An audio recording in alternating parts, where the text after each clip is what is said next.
Hello, fight fans, and welcome to another edition of the Combat Challenge podcast.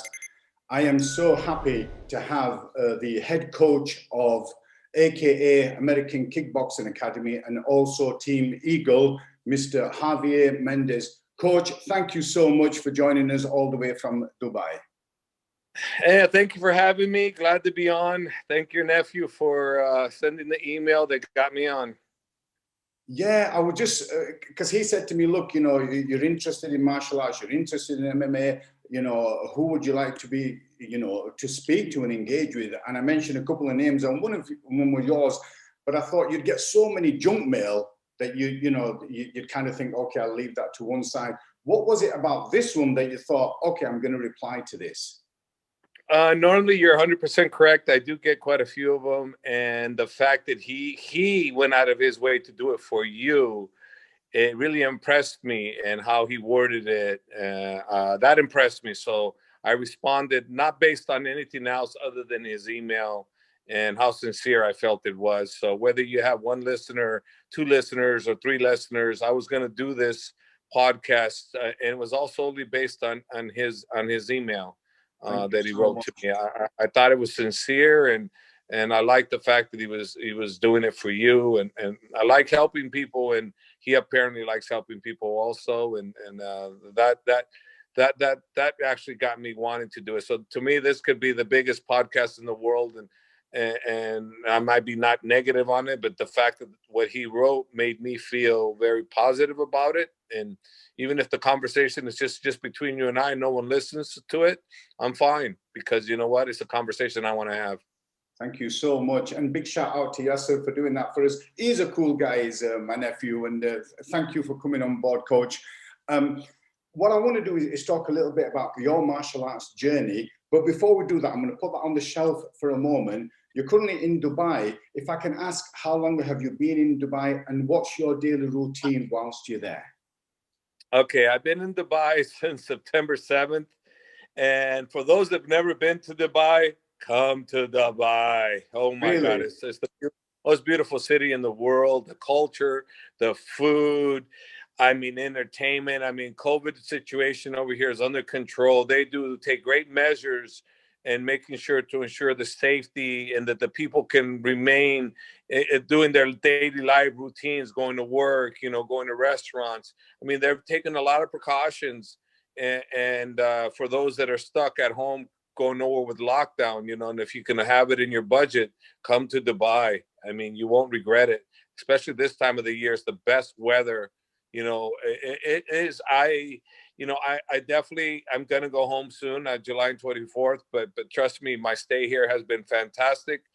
I get up every morning. Right now, the fighters are here. Team Eagle's here. So we get up, we train at 10 o'clock at Nas complex, and then we come to the hotel. We rest up, then we come back at 7 to do our final workout. Then we come back and we rest up for the next day. And we kind of repeat that every day until Saturdays. We only do one workout, but it's fantastic. I mean, just being here, the weather's great. I mean, I'm telling you, I never felt so safe like I do here in Dubai. It's safe. Oh, it's the safest city in the world. High technology, everything. The guests, the hosts, everybody that's taking care of us is just incredible hospitality. I mean, I love Dubai. Simple as that. I've seen a couple of clips that people have put up about their experience whilst they've been there, and there is no one that's put anything negative. They're all so overwhelmed by the hospitality and the generosity of the people of Dubai. I also noticed a little Instagram clip you put up of the NAS Center. I think there was a young lad you had on the pads. Yes, that's little Maj. I worked with him one time, and I was so impressed with his mental strength. Last year I had met him, so I asked him 20 minutes, one-on-one, because I felt really good, and I felt like giving back for all the generosity and everything that they've done for me. So I felt really good. So I talked to his father, Ahmed, and I said, hey, I would really like to train him if you'd like. If he wants to, I would like to train him. And he said yes, he'd like to train him. So I'm training him, and I'm training a few of the other ones. They're really good. And Faza, Omar's son, is really good. And a few of the other boys, Maktoum, is also his son. I spend a little time with him. You can't spend too much time with him, not the kind of training I do. But I do enjoy it, teaching them, and it's been fun. It's been fun. Obviously, that's not my thing. I'm training fighters, but every so often I'll run into a little boy that I feel special in the mental part, not necessarily the physical part, the mental part. And I enjoy working them because I'm not working them on the physical. I'm working on their mind, making them stronger and getting them to understand things. And if you do the mind better than the body, in other words, you have to always focus on the body, but if you focus on the mind, you're going to develop a really strong young man or young lady, but they'll do really well in life, and that's what I've seen. So I did enjoy it. And for you, Coach, because you've got a busy schedule, but for that young person, that will leave like an indelible memory in their mind, and hopefully something like that will stand them in good stead as they move forward on their martial arts career. Well, I would figure for him, he's got the best of the best treatment in every department. So he's mentally strong. So I would believe that as this young man gets older, he's going to be an overwhelmingly loved person, just like the Prince Hamdan here of Dubai. It's nothing but love from every person I've ever met here since I've been here. And last year, if you mention the Prince, there's nothing but love, serious, real love. Wow. Yes, and when you see that, and you see all the love for the head people, even Ahmed, the guy that I deal with. I've only met the Prince one time, but he knows, obviously, I didn't realize he knew who I was, but he knew who I was. And I mean, people love him for a reason, they love him for a reason. And I see it, and when you have a happy city, you have a happy life. For sure, definitely. The other thing is, Coach, if it's okay with you, we're going to talk a little bit about your martial arts journey. I've done a little bit of research, and I'm going to ask some things and see if it's something that we can elaborate on. Sure. One of the things that in your history on the YouTube and stuff was that going back to, I think it was 1985, that it all began in Capital Glass Shop. Is that right? Yeah, a Capital Glass Shop was where I started. It was in San Jose. It was a friend of mine. His place. I used to teach people there. After I used to work for Budweiser. I used to be a real estate agent.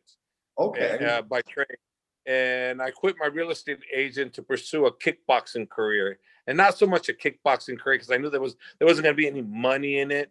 Sure. But I knew I couldn't focus on being a good kickboxer if I was focused on real estate, because real estate, many different hours that you have to work, you just can't take off at the same time. There's no structure there. So I decided that would have maybe impeded you slightly. You would have had to think about that and be quite challenging to think, give up that to go into the martial arts world, which affects a lot of people like that.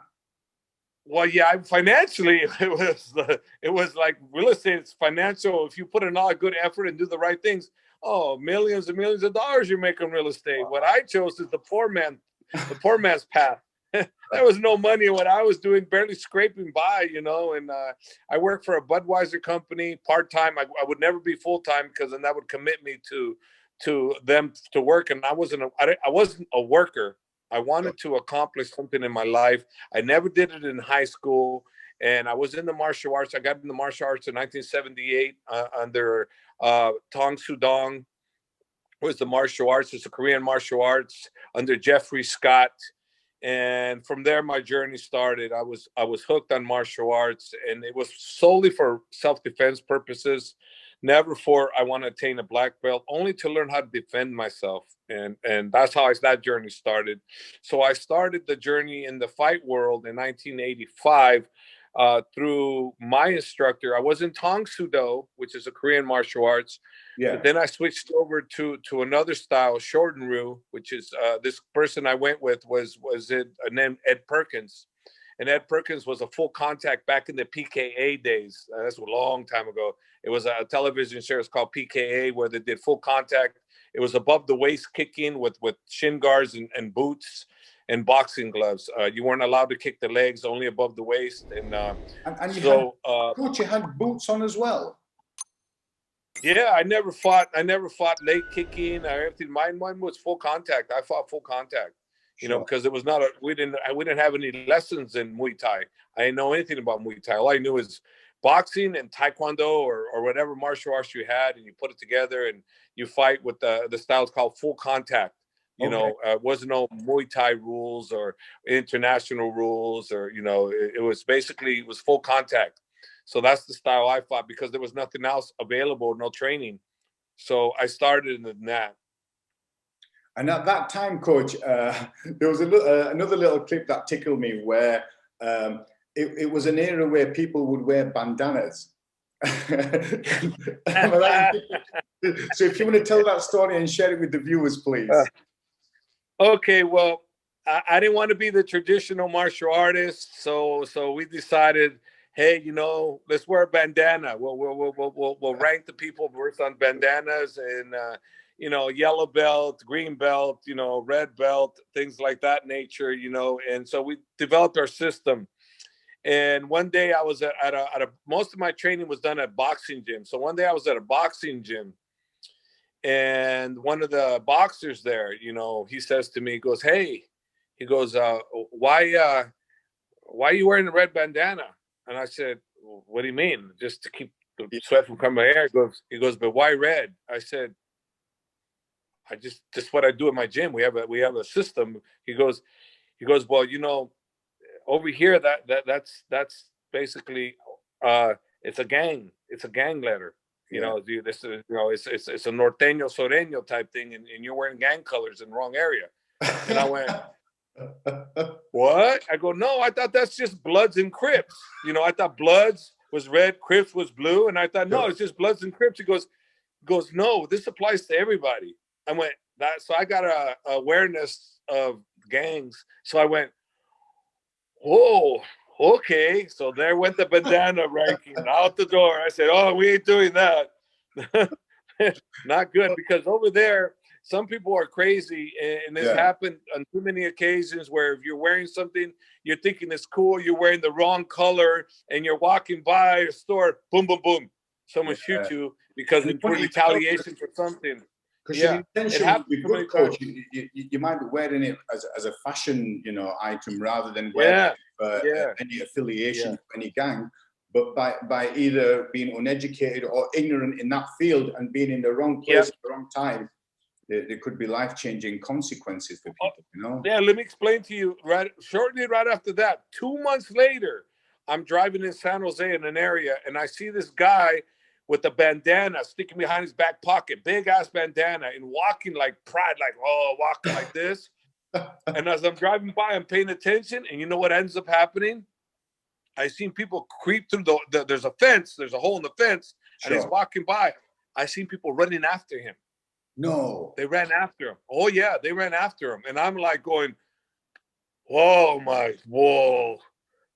boy. That stuff's some serious stuff. They're no joke. So it's like after that, I said, nah, I ain't playing with that. And then, believe it or not, about 20 years ago, this is how bad it gets with that kind of stuff.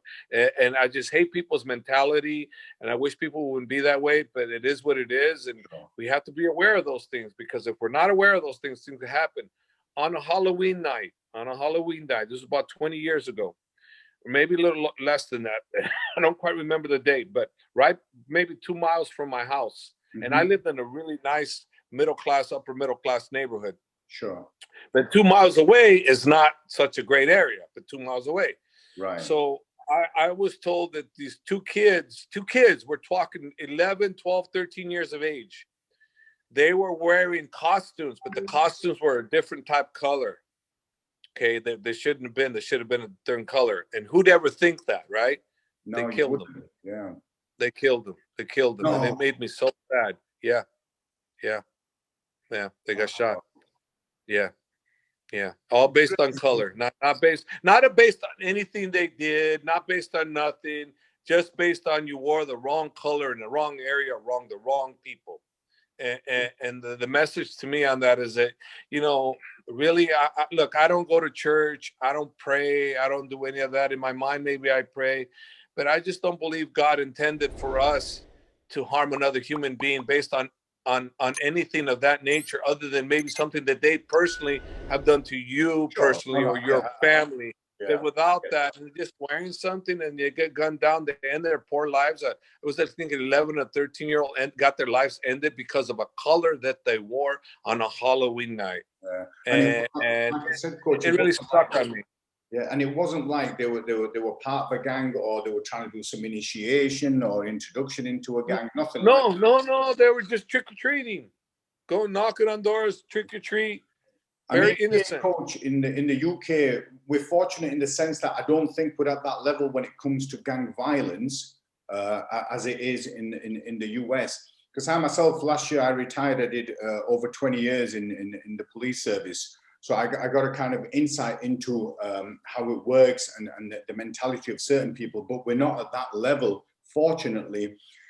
But who knows? You know, we're on this conveyor belt, and God knows what it's going to be like 5-10 years from now, and how difficult it is. Then we're going to look back and think, geez, look at where we are now from what we were 5-10 years ago.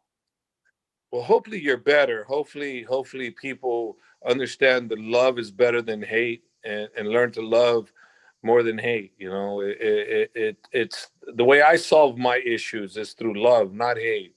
You know, if someone hates on me for something, you know, I'm not going to confront that hate. I'm not going to say, why you hate me? Why this? If you hate me, then I go around you. I stay away from you. I do my opposite. I do the opposite of what you want me to do. Confronting someone that hates you is only going to create more hatred. And what ends up happening is we're all men, you know, as a man, as a human being. If a man confronts me and we're confronted eye to eye, I'm sorry, at that point, it's too late. Yeah. It's too late. So if I know that, why do I want to confront this man, knowing that the outcome is going to be bad? No, I'm going to walk away. I'm not going to let that enter my life, because once you let that hate enter your life and that challenge goes in your eyes, and you're looking at that person eye to eye, like your move, my move. If you're a real man, guess what happens? You're not gonna back down. It's too late. Gun or no gun, knife, especially a knife. If you have a knife and you got that confrontation, most people are foolish enough to attack a knife. Yeah, I'm smart enough to know that never get in that situation where I have a conflict eye to eye. No, there's reasons for why we have laws. There's reasons for why things are in place. If we follow the rules and we don't allow the rules to control us, then we will be able to navigate whether we go around it, and if we want to go through it, then we better make sure if we're going to go through it, that we're going to smash it. Because if we don't smash it, they're going to smash you. So it's a risk flight situation. So if you have to, then you better finish it, because if you don't, they're going to finish you. So the best avoidance for me is never get in that situation. Avoid it. Go around it. Go under it. Go over it. Go left, right, whatever you got to do. But don't let them acknowledge that you are fearing them, because it's not the fear that's the factor here. It's the intelligence to know better. Yeah, and also knowing the fact, Coach, of consequences, and having the mindset and thinking, I'm not going to put myself in that position, because once I'm there and we're butting heads, there's no moving back from there. So rather than being in that position, too late. Yeah, no, I get that. Because you once you get that confrontation and you back down, that person is who you don't know who he is. You don't know what he's going to do. He may want to put the boot to you and finish you. So you cannot be in that situation, and you're at his mercy. You're at his mercy. You don't ever want to be. You don't ever want to be at his mercy, ever. Anybody's mercy. Great advice, Coach, and I concur that, and I feel the same way, that if there is no need to be in that situation, then try not to be there. But people are of different mindsets, aren't they?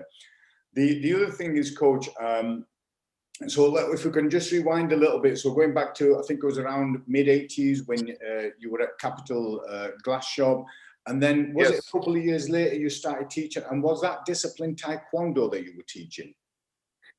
No, when I started teaching at the Capital Glass Shop by Jim Armeda and Sandy Armeda, Sandy Armeda passed a few years back, God bless her. So, no, I was teaching kickboxing with Taekwondo. And what I used to tell them, look, there's more to self-defense than kickboxing and Taekwondo, but That is all I know. That is all I know. So I cannot teach you something I don't know, but I do know boxing and I do know Taekwondo and Tang Sudo. I'm sorry I didn't mention Tang Sudo because that was my first art, Tang Sudo. So I will teach you that. But once I learn new things, I will teach it. If I learn Muay Thai, if I learn knife defense, I will teach it because there's more to self-defense and martial arts than just boxing and Taekwondo and Tang Sudo. There's more, but that's all I know. So that's all I taught at that time. But that's really cool, Coach, because for you, in your mindset, you'd be thinking, I want to teach, but also I'm a student and I'm soaking in whatever knowledge I can and pass that on. And it's also, I think that shows the, not just the humbleness, but the confidence in yourself and saying, look, this is what I know. This is what I'm good at. This is what I'm going to show you. If I start learning other stuff and I think it's going to help in the mix, of course, I'm going to show you folks as well. Added for sure. Definitely. Yes.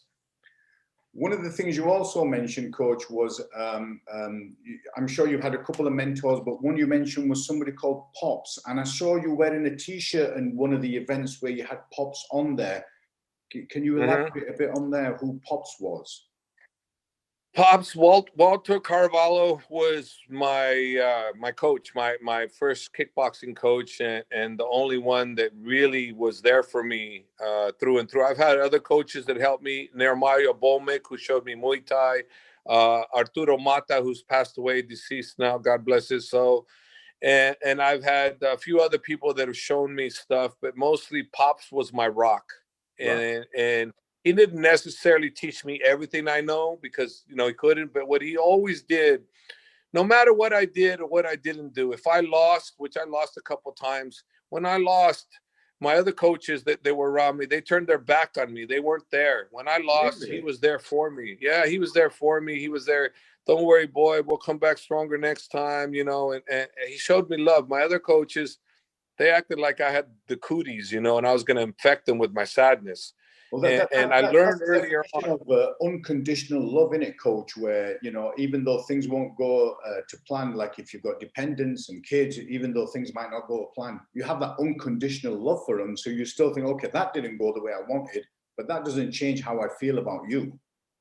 Yes, it didn't go the way he wanted it for me, and he was sad that I lost. But you know what? He didn't abandon me. The others abandoned me. He made me feel like I was a piece of dog meat, and I'm just like, hey, these coaches that do that to their students, shame on you. You think the fighter doesn't feel bad enough for taking a loss? Put yourself in his shoes.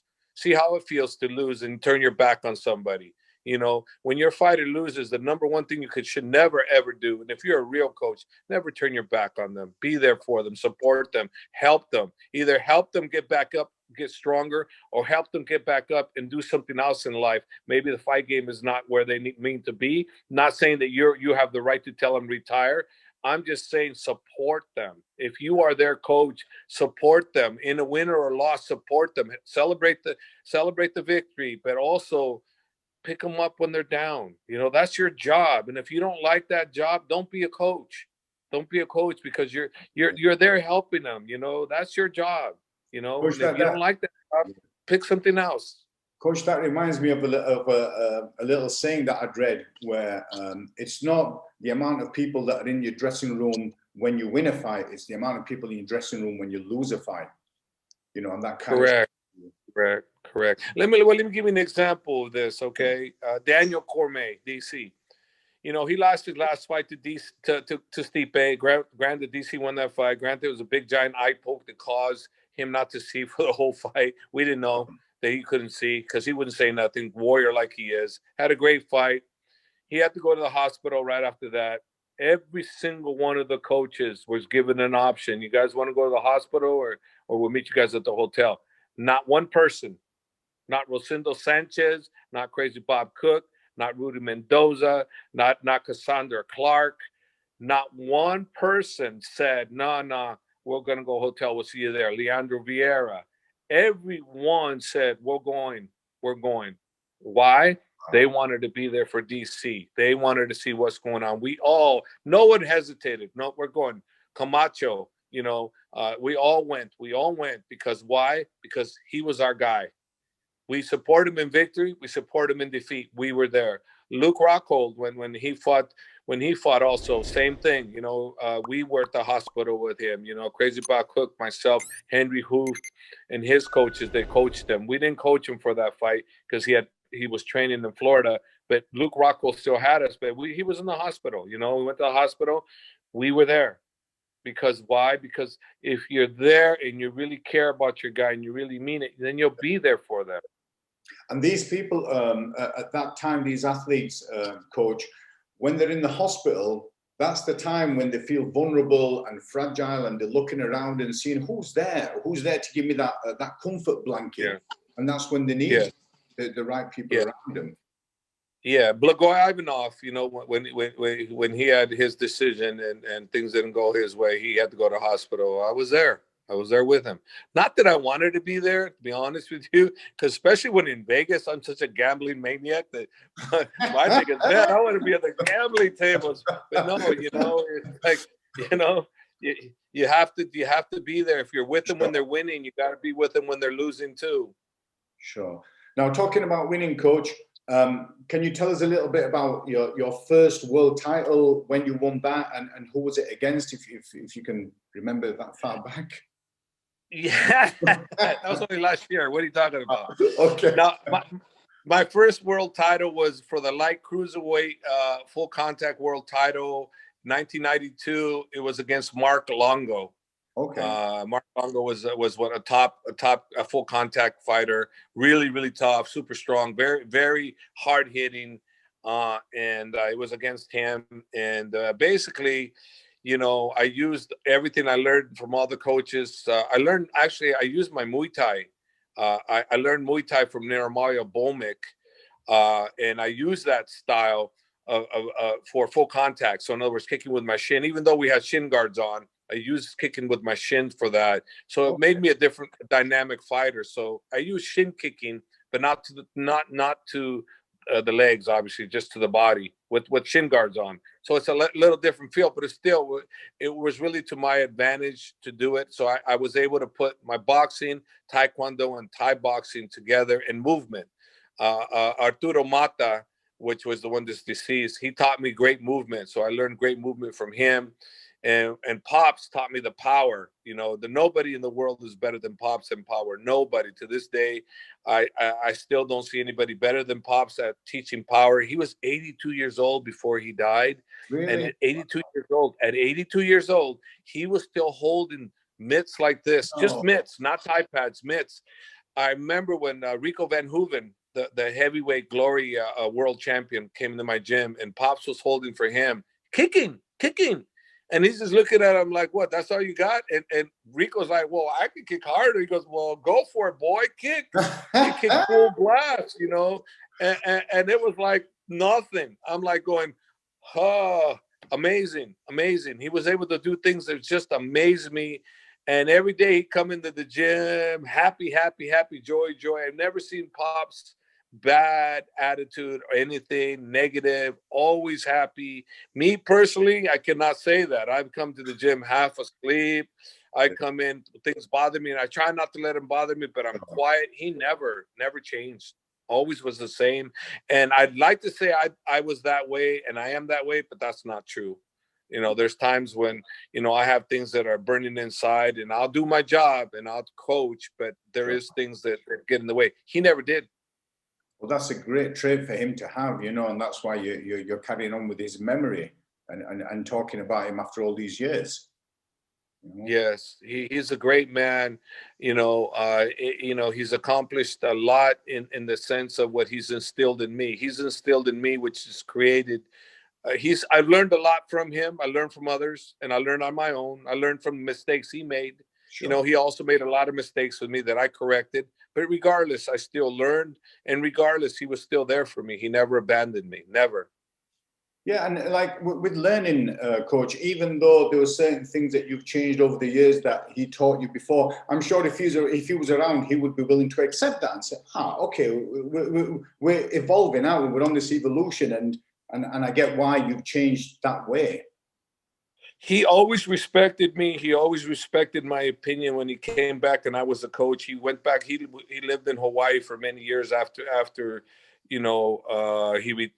retired from Lockheed. He was he was a managing engineer for Lockheed Missile. So he worked basically for the Air Force, basically, the government, and he came back. And I was already a known, I had Cain Velasquez. I had, many fighters at that time, they were famous now. And he came back and he came in, helping me with some of the guys. He helped me with Khabib a little bit. He helped with all the Russians, and they loved him, because he gave them, what nobody else could, how to really throw power. I still to this day cannot teach the power punching like that man could. Really? To this day. I still cannot. I cannot. I wish I could, but I cannot. I try and I cannot. But if it wasn't for me adapting the way he taught. You've got a couple of more years before you hit your 80s, so hopefully you might be able to perfect it by then. So I don't think I'm ever going to be able to perfect it. He had it down to a science. So, and I don't think I ever will. My elbows, tennis elbow on this side, this side. So I'd have to be a one-handed guy for many years and one-handed guy for many years, and sometimes no-handed guy. I couldn't hold. So I don't. That record he'll hold forever. I don't think I'm going to be 82 years old and I'm going to be able to function. I don't think I'm going to be able to do it at 70. I don't think I'll be able to do it at 65. I really don't. I really don't. Go into the gym with Zimmer frame, won't you? Yeah, I'm going to have someone hold for me, and maybe I can direct them that way, but I won't be able to do what Pops Carvalho was able to. No way. Cool. Okay. Okay, Coach. So we've talked about Pops and other people that have had a significant, mark in your career and your martial arts journey. Is there? You mentioned quite a few. Is there any others that you've got in mind that you need to mention before we move on? Well, there's another person that has not in the mind, that taught me in the mind, but paved the way for me to be successful. That definitely I didn't mention, and I should have mentioned, is Scott Coker, the president of Bellator. He was my teacher. He was my Taekwondo teacher. Yeah, he was my Taekwondo teacher. Yeah, Scott Coker. So if it was not for Scott Coker, there would be no Javier Mendez champion. There probably wouldn't have been no Javier Mendez coach, because there was a point there in my life when I started the training fighters, and Scott Coker let me take over one of his gyms, a Taekwondo gym on Union Avenue that he had shared. He moved 2 doors down, and he asked if I wanted to take over his free. I mean, and I just take over the rent, no pay him nothing, just took over the rent for him. And I said, absolutely. Well, anyways, long story short, my career started with Scott Coker and almost ended if Scott Coker didn't step in. Right. Yeah. Yes. What happened is I had one of my fighters named Jimmy Orlowski, and he was a big heavyweight. I took him to the Golden Gloves boxing championships in San Francisco, called the Northern California Boxing Golden Gloves novice division, which is beginner division. Mm-hmm. And anyways, Jimmy won the Golden Gloves championship. And then I had this ex-49er player named Gary Gibson, who actually passed away just recently, I heard, God bless his soul. Gary Gibson wanted to fight too, and Jimmy Orlowski was one of my ready fighters, and I had them two spar, and it was in carpet. We didn't have a real ring. We had a gymnasium, no ring, no nothing. And what ended up happening is right before my eyes, Jimmy hits Gary Gibson with an overhand right, pop special, we call it. Knocked him out cold. Yeah, he knocked him out cold. He hit the rug. His head bounced, and all I did was my eyes opened like this, and I was shocked. I was like, oh. Lynn Schutz was one of my friends who I trained them, who was actually there, but he was a Shotokan master himself. But in the boxing, I trained him. But Lynn was there. Lynn goes right away to his rescue, goes in, open his mouth, take his mouthpiece off. And from that point there, I'm thinking, oh, he's okay, but he was out. He was out for a few seconds. Right. And I was just like, I was like this. I was froze. I froze. He rushed. He took his mouthpiece off. Yeah. And after that point, Gary Gibson kept saying, what are you guys doing? Right. We're helping you. He goes, what do you mean you're helping me? What happened? You got knocked out. I got knocked out? I go, yeah, you got knocked out. Who knocked me out? And Jimmy knocked you out. He goes, oh, good job, Jimmy. And Wow. Jimmy's like, okay. And no more than 1 minute. What happened? Oh, you got knocked out. Well, who did it? Jimmy. Oh, he's asking the same job, Jimmy. Again. Yes, and he did it again and again and again and again. He had a severe concussion. I didn't know anything about concussions. Yeah. He had a severe concussion, and I was so concerned. My heart hurt. I'm like, oh my gosh, I caused this. I let him spar, and look what happened. The guy, and so he stayed in my gym. I wouldn't let him go anywhere to 2 hours till he was kind of settled down. Yeah. After about 2 hours, he was a little bit better. He didn't really ask that question anymore, but he asked that question, I swear to you, over 30 times. And I think every time he was asking, Coach, I bet you were getting more and more worried. I was getting more and more worried because of this happened. So 2 days later, I'm driving with Scott Coker to Los Angeles, and I'm telling him, I go, hey, man, he goes, I don't know if I meant to do this. I don't think I want to do this. And he just said, hey, you need to snap out of it. It's in your blood. Whether you like it or not, this is what you're meant to do. This is part of the journey. You have to ignore it. You have to continue. And if it wasn't for that talk, if he would have said anything negative, like, yeah, man, this is that would have been. Yeah, that'd have been it. I'd have been done. I would have went back to real estate, and I would have focused on real estate, and I would have avoided anything of that nature. Yeah. But that talk that Scott Coker had kept me in the game, and of course, knockouts happen all the time from that point. So then they happen more and more, and the person's like repeats himself because a lot of them do when they happen. Okay. I just kind of go, just you need to go to the doctor. You need to make sure that, you definitely 100% have a concussion. Never fails. Whenever they ask those questions or their pupils get really big, you've been knocked out, and you can't come back, until you get doctor's clearance. I can never let you spar ever again. But yeah, Scott Coker saved me from having a beautiful career that I would never regret.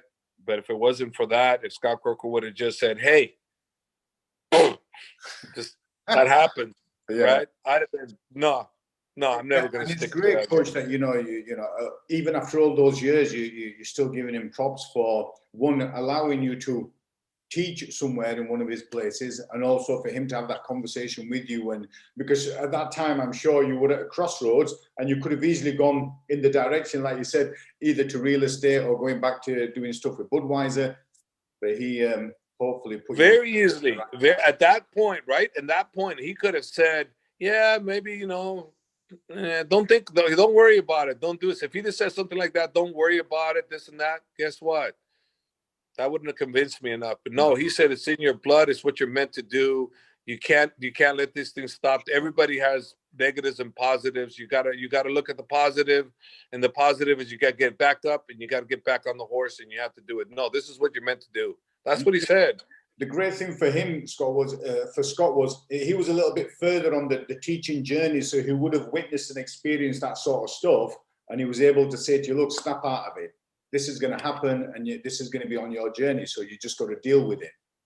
I don't know if that was the case, but I do know that's what he said, and I can tell you, he knew what it was like to corner me one time because my coach couldn't go, and I went to fight in an amateur fight in Los Angeles, Van Nuys, Benny the Jet Urquidez's gym. Okay, yeah.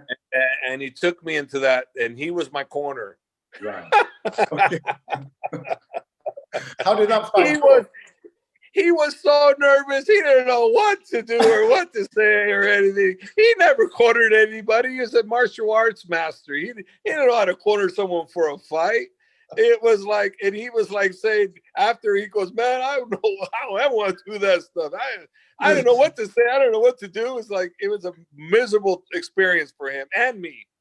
Well, it would have been, because it would have been frustrating for him, because, you know, you hear people like those who are ill-informed in the crowd shouting, punch him, kick him, get up, get up.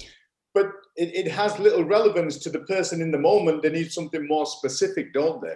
Yeah, it's like you just put him in. You put him in a situation. He's a martial arts instructor. You can put him in a martial arts situation, and that's good. But now you're putting him in a, hey, you're a martial artist. You're a coach. You're not a coach. You're a teacher. You implement the discipline. You know, excellent. That's what you do. You put him in that situation like water. He'll go through it great. Put him in another situation. Now you put him under the fire. He doesn't know what to do. You know, he's like, oh, you know. So it was not the greatest experience for him. So obviously that's not something he wanted to be. He's a promoter. He's one of the greatest promoters out there, and that's what he does. And he's brilliant at it. And it's great that he's still involved in the martial arts world. You know, that's really cool that he's still involved in it. With yourself, Coach, from where you were at AKA and then teaching different disciplines, what was the journey from there to get to, I think was it 95, 96 against when you cornered the first fighter, which was Brian Johnston, was it, for UFC? No. My very first one was really not my fighter, but he used to come in my gym through Brian Johnston, was Paul Polarvare Varlins. Okay. In 1995, we went to Colorado and we did an event called the Ultimate, and Paul Varlins asked me to go. I didn't train Paul, but he trained in that gym that Scott Coker gave me, in the little tiny 1,600 square foot mirrors and rug. Paul Varlins trained there. He belonged to another gym. I think Eric Korlowski, was called Trap Fighting. Okay. The name of the school was called Trap Fighting. But Paul Varlins came to us through Brian Johnston. And so I was in the Ultimate. So my first experience in the UFC was in 1995 in Colorado, where Dan Severn whooped the hell out of everybody. Yeah, it was his wrestling background, wasn't it? It was his. He was a wrestling. Yeah, he used his wrestling background, but he was one of the first heavyweights that actually started doing a little bit of everything, not just wrestling. Sure. And I saw him training, and I was impressed. I went, man, Dan Severn, he seems to be a little bit ahead, you know, the way he was doing things. He utilized his great wrestling to smash people, but he was learning everything, you know, not the greatest, but better than what everybody else had, you know. And if you had great wrestling like he did, and he had a little bit of everything else, he had an edge. So I knew he had an edge, and he sure showed that. He destroyed everybody. Yeah. And at that time, it was about having edges, wasn't it? Just that little bit different, what people haven't seen. They don't know how to defend. They don't even know that anything's happening to them, and they're getting caught in situations that's unfamiliar to them. He learned from his earlier defeats how to use that jiu-jitsu and use his wrestling at a better advantage, and that's what he did. The problem with him is that he didn't evolve very much from there because he was older. So he didn't learn how to evolve. Sure. But he was, to me, from my point of view, I'm not talking about anybody else. From my point of view, what I visioned, what I watched him destroy everybody. He was laser focused, and he just destroyed everybody he met that day. And I think he won three of them. Yeah, I think three fights that day, but he destroyed everybody. There was the champions versus, you know, everybody type thing. And Oleg Taktarov, I think it was against Oleg that it was in the finals. I don't remember that part. I just remember everybody that was against Dan Severn that day got destroyed. Dan the Beast Severn, eh? That's yeah. 1995 in December. So at that time, Coach, when you had those fighters there in the UFC, were you still mainly disciplined in the striking world, or had you kind of evolved into the groundwork and brought that in your tool bag when your fighters were coming into the UFC? No, I was still involved in just the striking and helped them with the striking. But I learned earlier on that it isn't. I don't have to learn the ground game to understand the ground game. I just have someone in place that can do it. But I did try my hand at the jiu-jitsu and the wrestling and the whole bit. And it only lasted one day for me to realize I could never do this. And I'll tell you what happened.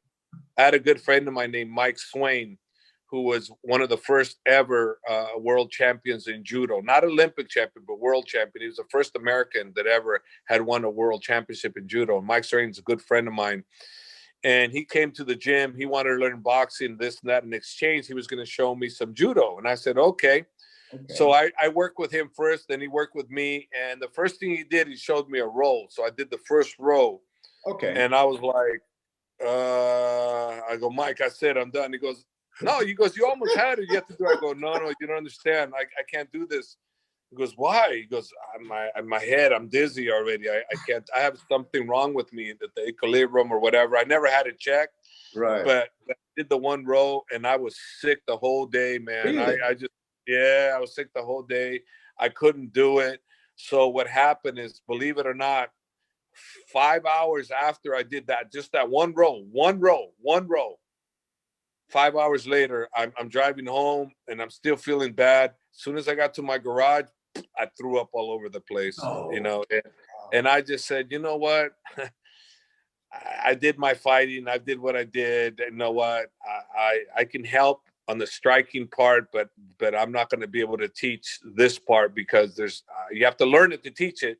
Yeah, for sure. And then I don't know how possible I was going to be able to do it, because I couldn't spin. I could not spin. You know, I can do a spinning wheel kick, believe it or not, but if I spin around in a circle, complete circle, without knowing where I'm at, ooh, we've lost you then, Coach. Anyway, we'll leave you if that's the case. Yeah, I'm done.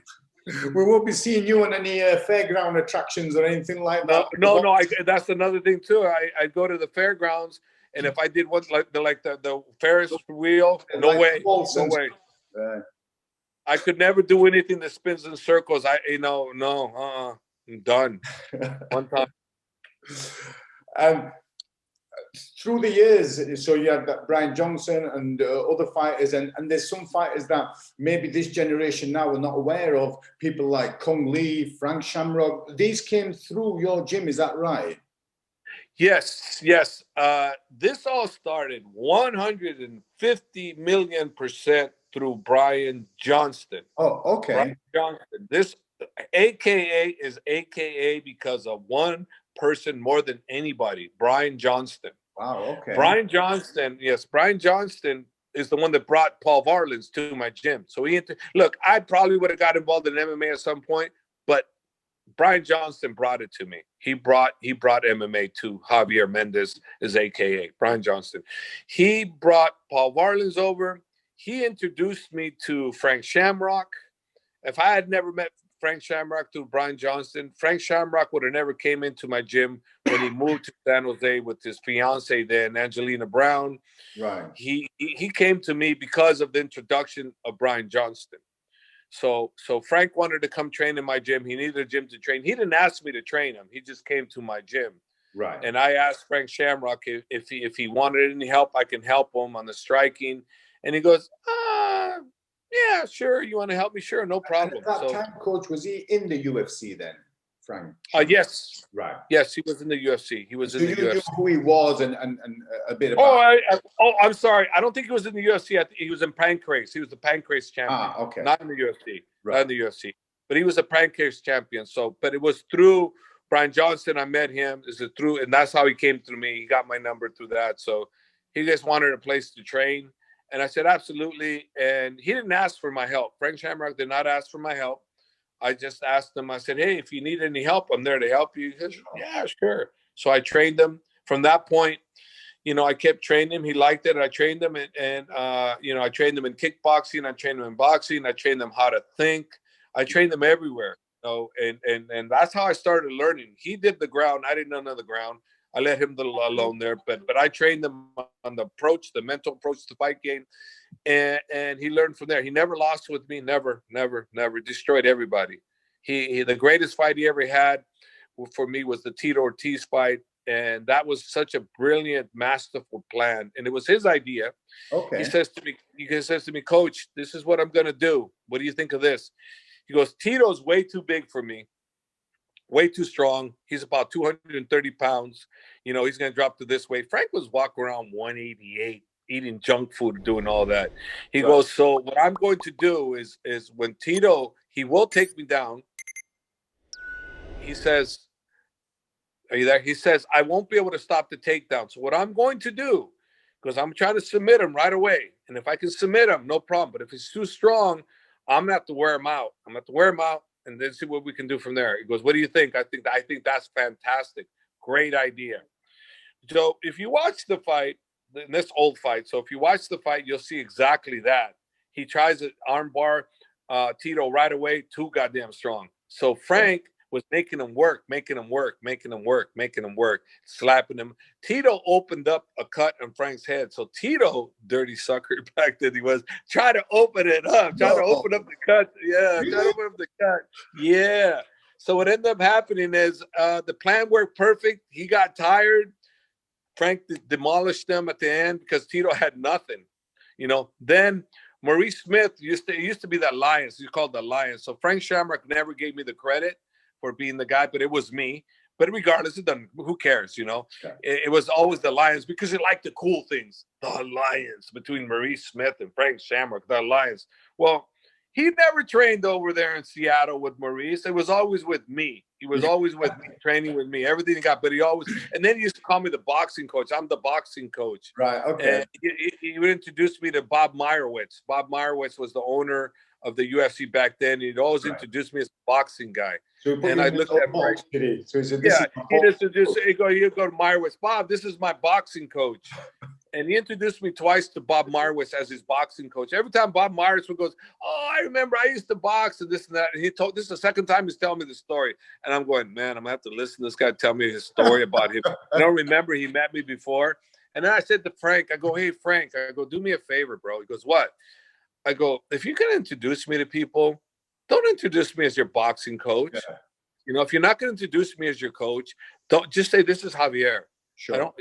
Oh, I'm sorry, Hob. It just sounded cool. I go, yeah, it sounds cool, but it's not true. He goes, yeah, I know. I go, but don't announce me. Don't announce me as the boxing coach. Just say this is Javier or announce me as who I really am. I'm your head coach. You know, it goes, okay, Hob, I'm sorry. I go, no problem, Frank, but just I don't want to be the boxing coach. No, I never want anybody to pigeonhole me in a situation. If that's who I was, if I was just your boxing coach and I didn't work your mind and I didn't work you on everything, no problem. But if I was more than that, just say this is Javier then. Don't call me a boxing coach. Sure. I never want anybody to call me my boxing coach. I'm not your boxing coach, you know? I've never been anybody's boxing coach. Sure. You know, I'm the coach. So the things like that happen. And from there on, as you can tell, he never lost. He became the first well-rounded MMA fighter recognized that can do everything. And I used to love watching him, Coach. You know, I used to love watching him. And it was his skill, his physique, his aura, everything about him. And I remember, I can't for the life of me think who it was that he was fighting against. They were stood up. And as he shoots in, he didn't go all the way down. As he shoots in, the other guy sprawls, and Frank Shamrock's, you know, his legs are really wide, but he still has enough about him to drag his back leg back, lift the guy up, spin him, bring him down, and knocks him out on the floor. Do you remember Igor Zenobia. Right. Igor Zenobia.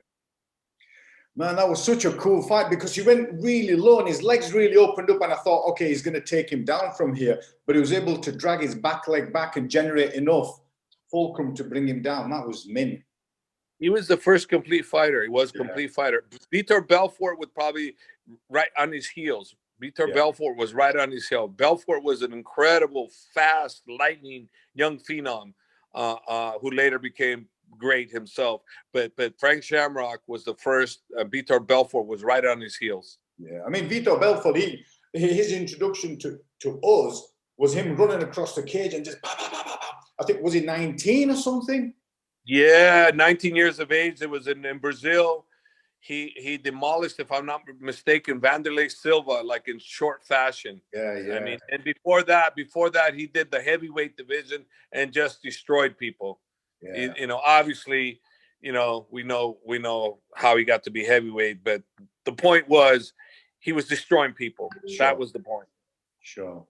So these are the old fighters in the beginning, Coach, and now you've got the current ones, and then you've got the new talent as well that's coming up. And there's people that are under your tutelage now. You've got Islam, you've got Zubair, you've got Umar, you've got Usman. And on one of the interviews, I recall you mentioned something specific about Usman and how he's kind of caught your eye on this journey. Yeah, Usman. I never trained Usman. He caught my eye. I was here. I watched the fight, and I told Khabib, I go, Khabib, this guy's special. He goes, yeah, Coach, I know. I go, no, Khabib, he's special. He's special. He's got something I never seen. This guy's he's a killer, man. He's a finisher. That's why we call him the finisher. Jerry Ferrillo, good friend of mine, trying to figure a name for him, and Jerry goes, I'm trying to think this or that, and the Punisher, this, and Jerry goes, you said he finishes people. I go, yeah, well, call him the finisher. I went, why not? Yeah, the finisher. Why not? The finisher. Yeah, so Usman's name's the finisher, because that's what he does. He just signed a Bellator contract, and he'll be fighting in Bellator next year. I don't know when, hopefully February, March, but he's here now in camp. He is the number one best talent I've ever trained in my whole entire life. Number one best talent. Yes, hands down. Better athlete than I've ever trained in my whole entire life. I'm not saying better fighter, because that's yet to be proven. Okay, but talent. He's the best talent I've ever trained. Before that, top talents I've ever trained was people like Luke Rockhold. Herschel Walker, the great famous Herschel Walker, was an incredible talent. Older, but incredible talent in his ability. Cain Velasquez is top heavyweight that I've ever trained as far as ability. The best heavyweight ever with the most ability to do things. Cain Velasquez was able to do amazing things. But I've had many. I will forget many names that are incredible, but no one sticks out to me on talent bigger than Usman. Another one that's incredible, but again, Usman stands out. But I think it's going to be the next lightweight champ is Islam Makhachev. I believe 100%. He gets that opportunity. Everything going perfect, ability wise, everything wise. I believe he will be the next UFC champion. We'll see what happens, but that's my gut feeling that he will be. Wow. You've got your work cut out there, Coach, with all those people that you've got to kind of guide along the way, man. Oh, it is what it is. There's many. There's also many in San Jose, aka I have many there. Mark Climaco, Daniel Allen, Mo Alec. I don't know how to pronounce his name. He's from the Middle East, Kuwait. He's a great talent. Romero Cotton, Kyle Crutchmer, Kyle Driscoll. There's so many names out there, that have good names. They're on win. There's a whole bunch. It's just so many. Jimmy Lawson, another heavyweight that I believe's got great potential. There's a lot of talent. There's a lot of talent. They're up and coming, but I believe with the right fights, with the right thing, there will go. I mean, Khabib's got he is his own cousin, Umar and Usman are both his cousins. I expect those guys to be champions too with time, providing the fights are right, they will be time. But Islam Makhachev is the closest within 2 or 3 fights of getting the UFC title shot.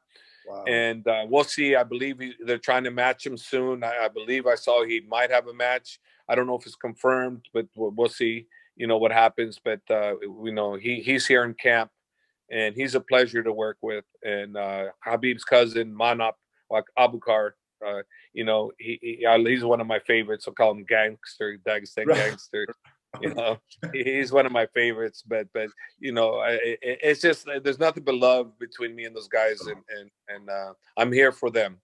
I'm sure if there was anything different, you wouldn't be in the position that you are now, Coach. It works both ways. both for yourself and for them as well. There's people like Khabib Nurmagomedov. Now, I need to talk a little bit about his father, God rest his soul, Abdul Manap Nurmagomedov. Now, there's so much credit you give to him. And I remember in one of the interviews you said that because of visa or whatever reasons, he couldn't be at certain fights for Khabib.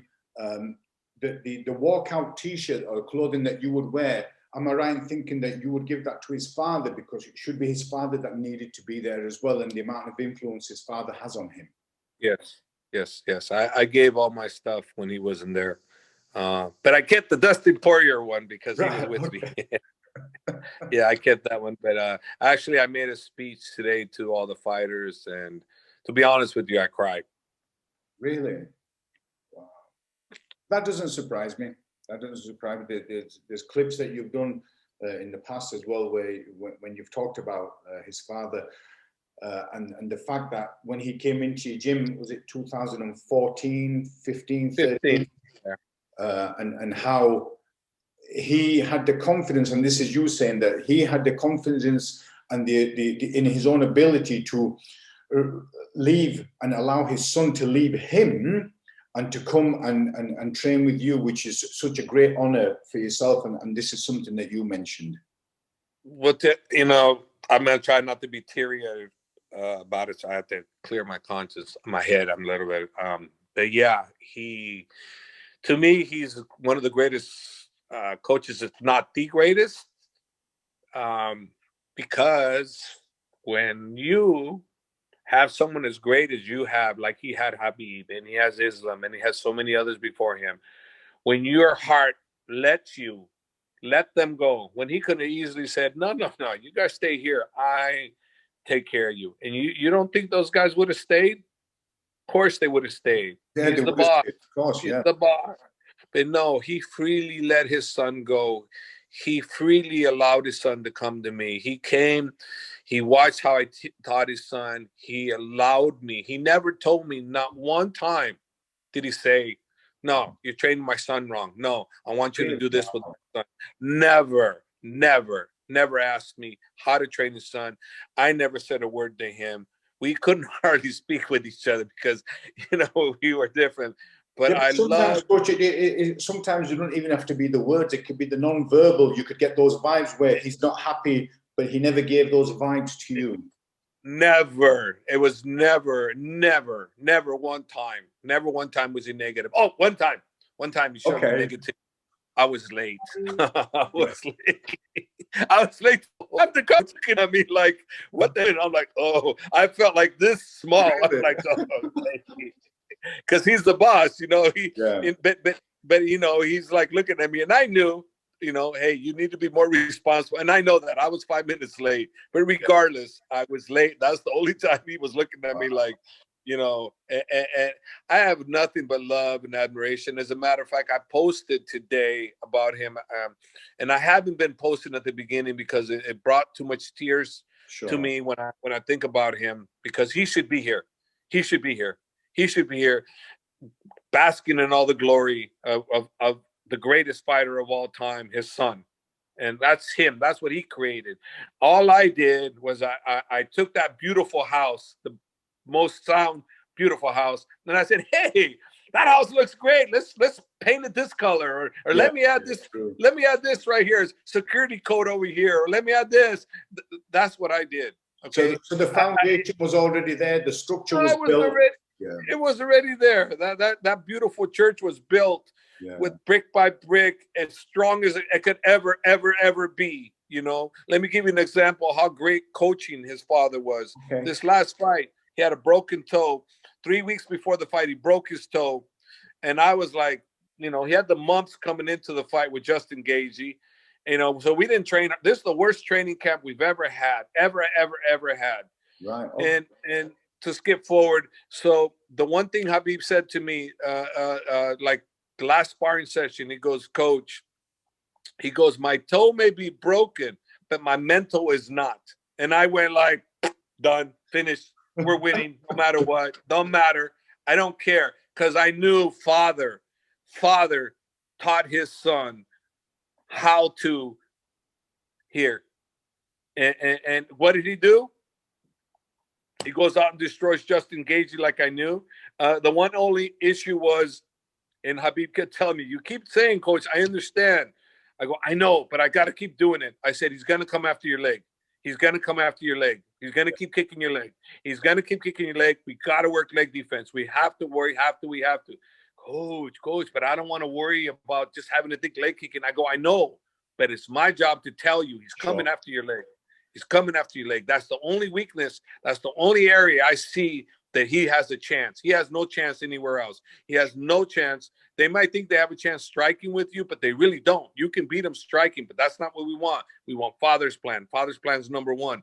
But the area of weakness, if they're smart, they're going to come after your leg. Yeah. So after the fight, Khabib goes, Coach, shame on you. Now, he didn't say shame on you. He goes, why'd you tell him about the plan? You told him, didn't you? And I said, what are you talking about? You told him to kick my leg. You told him to kick my leg. I go, yeah, I told him. He goes, oh, yeah. He goes, he kicked my leg pretty good. I go, I told you. He's coming after your leg, because that was the best, absolute best way. And he's the best kicker, and better than Barboza. Okay? Really? Barboza was flashy kicker. No, seriously. Barboza was a flashy kicker, great kicker, very effective, spinning back kick, all this and that.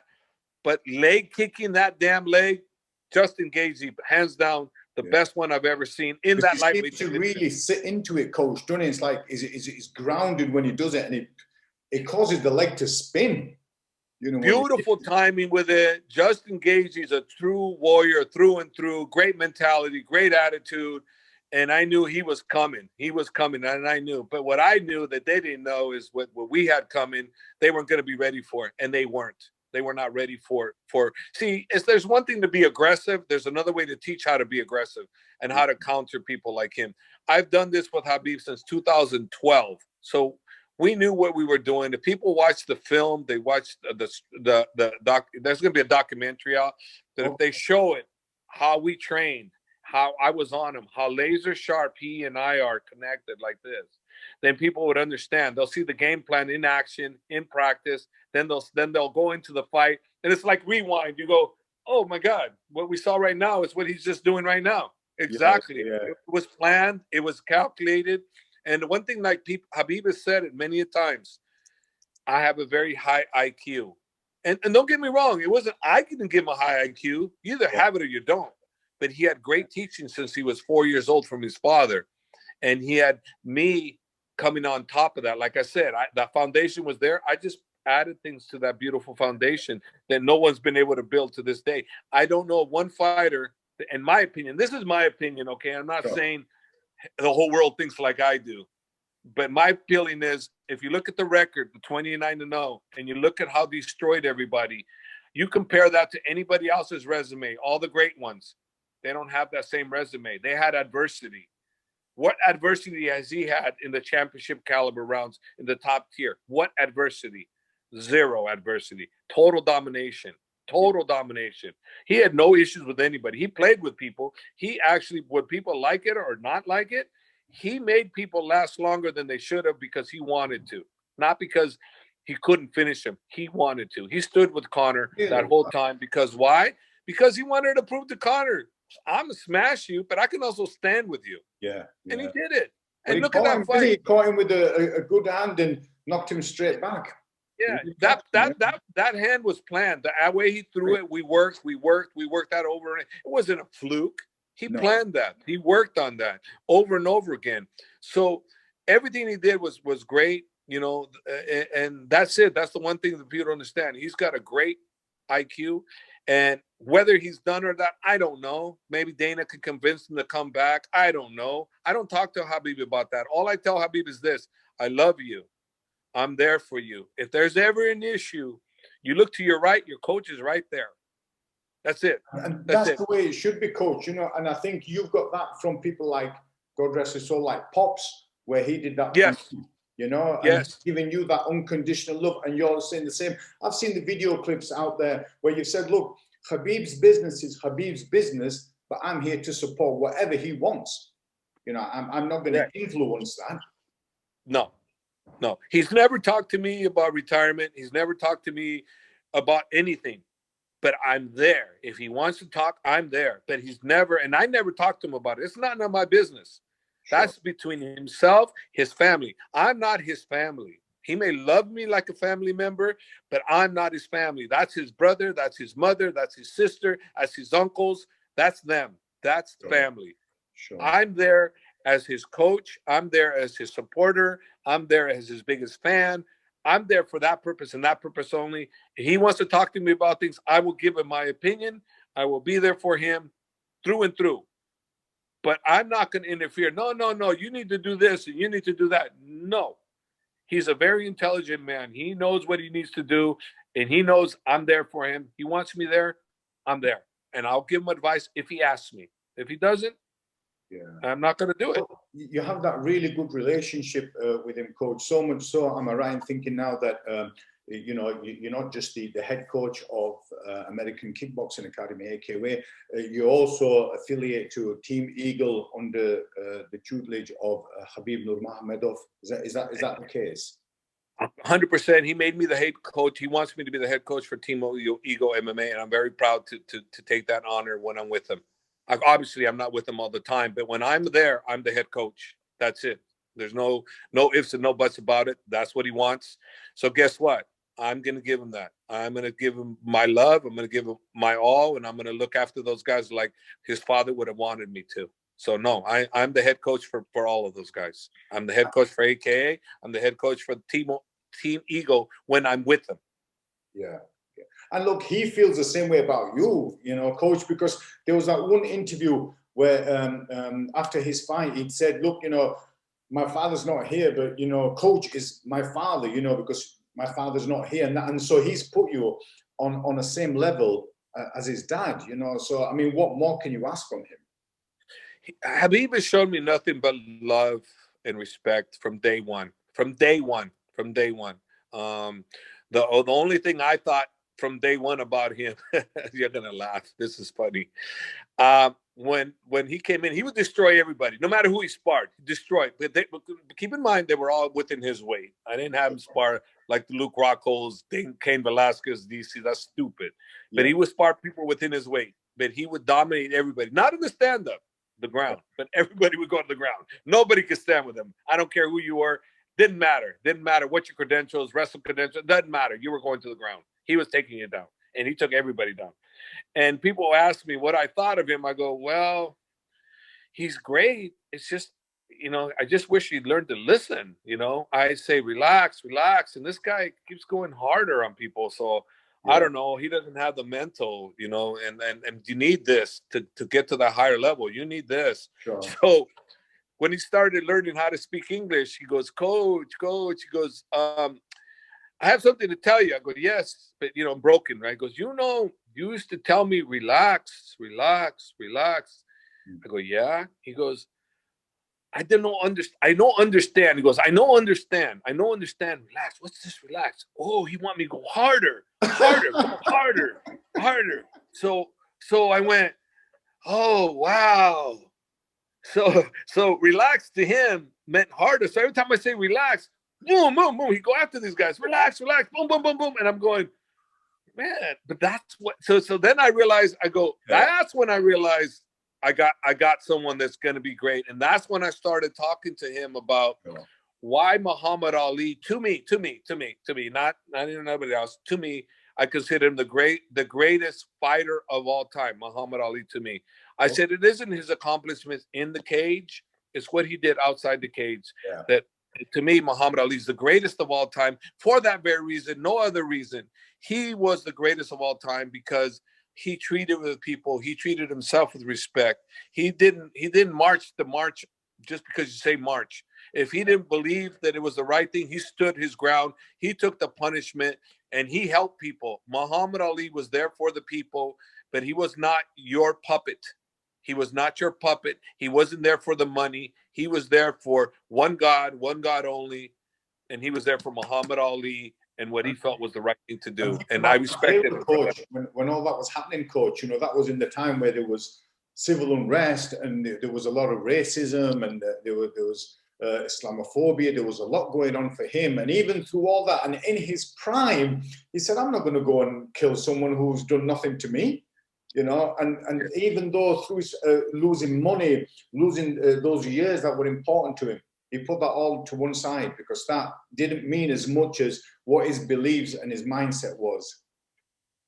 Well, and he learned the hard way. You know, he wins the gold medal. He comes back. I think it was the 1964 Olympics where he wins the gold medal. Right. And he comes back and he goes to a restaurant where he wasn't accepted before. And he thought, okay, here I am, gold medal in hand. I'm going to go in the restaurant right here. He sits down. He said, they looked at him. They said, get out. And of course, you know, I think he said he threw the gold medal. I'm not sure if I remember that correctly. But from that point, he realized that accomplishments apparently don't mean anything. I've got a couple of fight fan questions, if I can ask you. There's 2 questions, if that's okay. And then sure. We can get them answered, if that's all right. Sure. One of the fight fans we have is a chap called Connor Halliday. And Connor Halliday has asked, how have you kept evolving and developing as a coach with the way the MMA game has changed over the last 10 years? Because Connor himself is involved in martial arts and also is doing some coaching, but he's a young person, so he's wanting to know, how have you kept evolving and developing as a coach with, you know, with the way the MMA game has evolved and changed? Simple, real simple. I mentioned to you earlier at the very beginning when I first taught kickboxing, taekwondo, and tang soo do. I said, this is all I know, but as I know new things, I will add it because this is not the end all. So if I don't have that attitude and I don't preach that attitude, then how can I evolve? And I've evolved since then for that very reason. There's always new evolvement all the time. And I said, when I learn something, well, I add it. When I do this, we'll add it. We added Eskrima. We added Cobb McGraw. We just add. Because if it's valuable, you add it. If it's not valuable, you store it, you add it. You know, and that's how. That's a simple question. Cool. Well, that's great, because that's your toolbox, like we said earlier. You know, you had certain tools in there, and as you came across more tools, you put them in there, and you shared it with your students. Thank you for that, Coach. And one more fight fan question. This is from Ryan Gallagher, and he's asking, the thing that sets world champions apart, excluding talent, from regular pros we see in the UFC. So what is it that sets world champions apart, not just their talent, than regular pros that we see in the UFC? I have based everything based on mental strength. I am not the greatest pad holder, will never be the greatest pad holder, but what I do really well, and what I will always continue to do really well, is mental strength. Khabib is the strongest mental fighter I've ever encountered in my whole entire life. It has a lot to do with his father's teaching, so that was an easy thing for me. I've seen too many fighters that have all the talent in the world but don't have the mental to go with it. The key word, coach, my toe may be broken, but my mental is not. That's as simple as that. You got a broken toe, you go and fight. He fought that darn fight with Justin Gaethje better, if not equal to what if he would have had a perfect camp. The hospitality we got here, the amenities we have here at NOS Training Center, just the treatment, royal treatment, hospitality, man, it's unbelievable. But the worst camp ever. Everybody got sick with the mumps. Khabib was in and out, hardly trained at all. Everything was horrible. But at the end of the day, I got a better Khabib. Yeah. I got a better Khabib than I would have ever gotten, even if we had a perfect camp. Coach, thank you so much for taking the time out with your busy schedule in Dubai. It's been an absolute honor to have this podcast with you.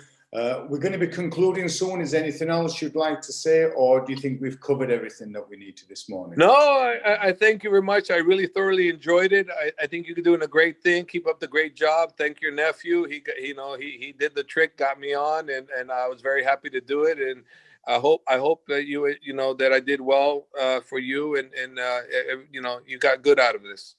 Because I did. I feel good doing it. Oh, I appreciate that. Thank you so much. Well, I definitely got good out of this, Coach. Definitely. Thank you so much. We'll wrap it up, and hopefully in the near future we'll be able to engage again if time permitting. Sure. No problem. You got my number.